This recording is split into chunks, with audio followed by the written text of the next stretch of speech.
नमस्कार मैत्रिणींनो, स्वागत आहे तुमचे वर्षाज मेकओव्हरमध्ये. तर आज आपण बघूया क्रिम्पलिंग कशी करायची. क्रिम्पलिंग करण्या अगोदर त्या डमीच्या हेअरला आपण ब्लो ड्राय करून घेतलेला आहे. ब्लो ड्राय केल्याशिवाय हेअरस्टाईल किंवा हेअर्स व्यवस्थित असल्याशिवाय हेअरस्टाईल कुठलीच होत नसते. त्याच्यामुळे आधी आपण ब्लो ड्राय करून घेतलं. नंतर आपण क्रिम्पलिंग करून घेणार आहोत फ्रंट साईडच्या हेअरस्टाईलसाठी. तर आपल्याला फ्रंट साईडला हे ट्विस्ट करायचे आहेत.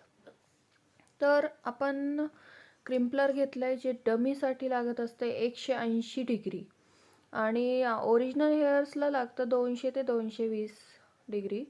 तर आपल्याला 200 ते 220 डिग्री घ्यावे लागते. त्यामुळे ही गोष्ट एकदम परफेक्ट लक्षात ठेवणे आवश्यक असते. त्यानंतर मग आता क्रिम्पलिंग करायला सुरुवात केलेली आहे आपण. तुम्ही बघू शकता छोटे छोटे सेक्शन घेत आहे मी.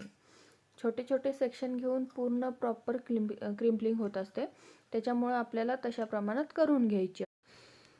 तर हे क्रिम्पलिंग करताना कधी पण काळजी घ्यायची, क्लायंटला कानावर हात ठेवायला सांगायचा आणि कानावर हात ठेवल्याच्यानं क्लायंटला चटका बसणार नाही याची आपल्यालाही माहिती राहते.